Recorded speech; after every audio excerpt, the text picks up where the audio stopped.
Veremos agora o novo constitucionalismo democrático latino-americano, o constitucionalismo pluralista, que seria o andino ou indígena, e o Estado plurinacional e intercultural. Veremos o que seria isso então. O novo constitucionalismo latino-americano, que apresenta então o indígena, como eu mencionei, ou andino, ele culminou a promulgação das constituições do Equador em 2008 e da Bolívia em 2009, com a ideia então de um Estado plurinacional, ou seja, abrangendo então, abordando toda a diversidade cultural de determinado país, e dentre eles os que eu mencionei agora. Então, dando legitimidade e participação a todos os membros da sociedade, também incluindo, nesse caso, os indígenas, que até então eram excluídos pela sociedade. Esse constitucionalismo pluralista, ele vem romper então paradigmas, principalmente em relação ao colonialismo, ou seja, onde prevalecia a ideia de inferioridade dos indígenas. E aí rompe então a partir daí com essa ideia que prevalecia até então em determinada sociedade. Ele rompe ainda também com o constitucionalismo liberal, porque até o século XIX, então, havia apenas o monismo jurídico, ou seja, eram excluídos os povos originários de determinado país. Assim, como eu mencionei, um deles seriam os indígenas, mas também afrodescendentes, mulheres e tantos outros que eram excluídos de determinada sociedade, das relações jurídicas, das decisões políticos jurídicas que eram realizadas em determinada sociedade. Então rompe também com esse constitucionalismo liberal que prevaleceu aí até o século XIX.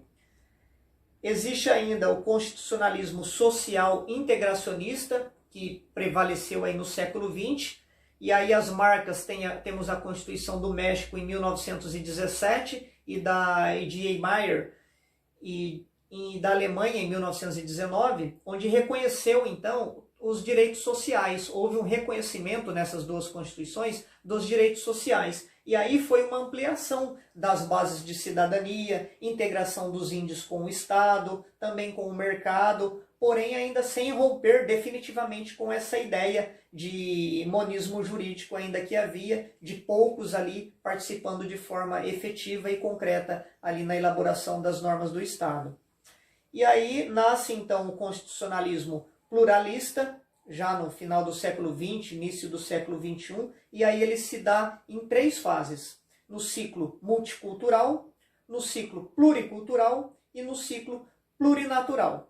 O primeiro ciclo, que vai de 1982 até 1988, é a introdução dos direitos individuais e também os coletivos. Essa ideia de direito, de garantia do direito individual e direito coletivo, inclusive com a introdução aí, com a inclusão, aliás, de direitos específicos aos indígenas. Então, surge ali dentro desse período, de 1982 a 1988, tanto que nós temos aí na nossa Constituição alguns artigos aí tratando, protegendo aí dos direitos indígenas.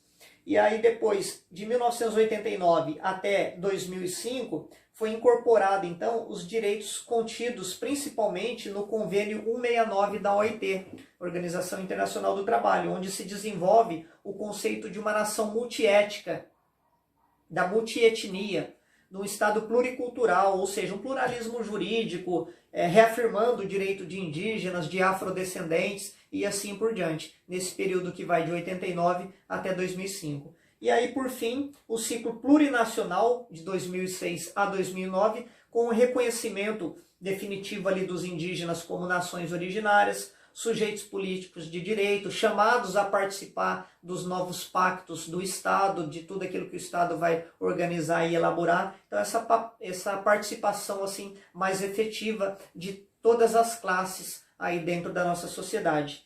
E aí em 2007 foi realizada então a Declaração das Nações Unidas sobre o Direito dos Povos Indígenas. Então, pessoal, essas são as marcas que o constitucionalismo vem deixando, agora com o nome, com esse viés neoconstitucionalista, apresentando assim algumas características que buscam então, principalmente, como eu disse para vocês, fazer efetivar, concretizar os direitos fundamentais que já estão aí previstos na nossa Constituição Federal de 1988.